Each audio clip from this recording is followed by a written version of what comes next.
So I was able to get out and do a little bit of fishing. It was windy and cool. The month of May here is just not smartened up yet as far as weather. We're getting there. It was such a long, hard winter. And coming out of winter and getting into spring is, the leaves are coming out on the trees, but I wore shorts, but I had this jacket. Thank God I had this jacket because it was pretty windy and chilly. And the loons, the nature, it just to be out, period, out of the city and the chaos of it, and it's just what it is. In a city, it's just chaos. It's just heavy. You can feel the heaviness of the world around you when you're amongst just nuts. And that's what I call it. The world's insane, and we know that. It's influenced and obsessed by wicked beings right now. And this is a wicked eon. So we know what's around us.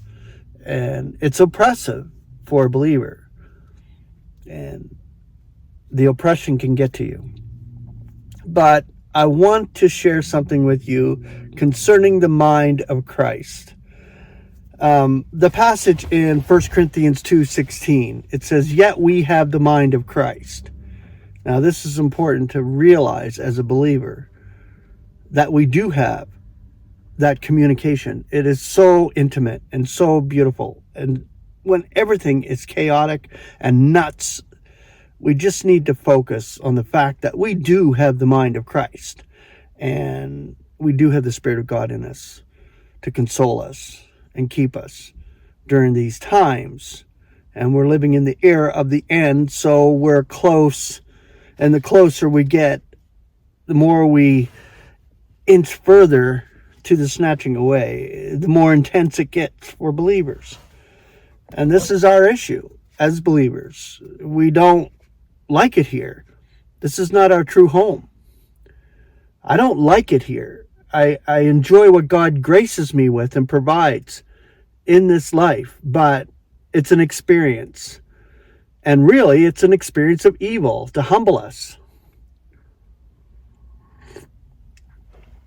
So as far as liking this experience, we don't have to. We just need to realize that we do have the mind of Christ. So I'm going to share this with you. What kind of mind do we see in the world today? Apart from Christ, there is but a disqualified mind. And the vanity of the mind. As in the days of Noah. We're living right now as in the days of Noah. So today man does not test God nor believe him. That mind feeds on the flesh and is centered on the ways of the world. And as a man thinks, so his whole life is affected. Our minds become troubled when they are centered in these vain things. Yet as believers, our mind should be centered on the thoughts of God. Each day should begin with the meditations on His Word. And this should continue throughout the day.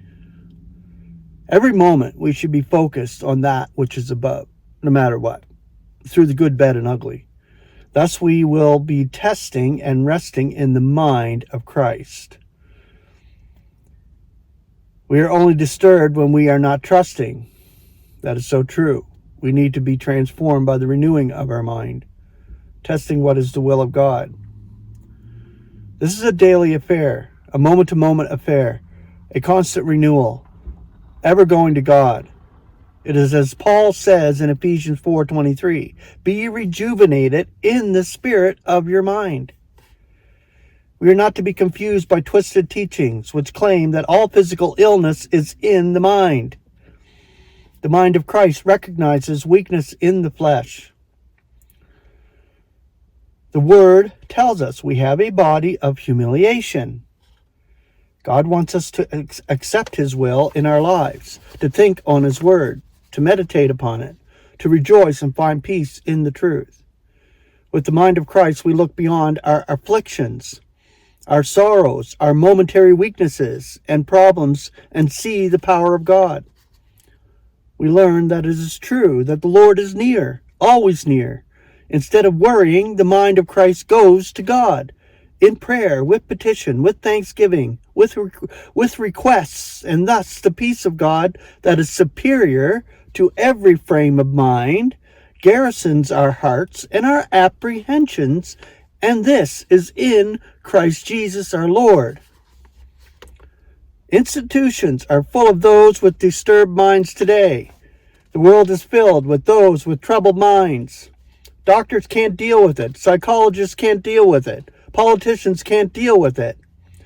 But the mind of Christ gives joy, peace, and victory.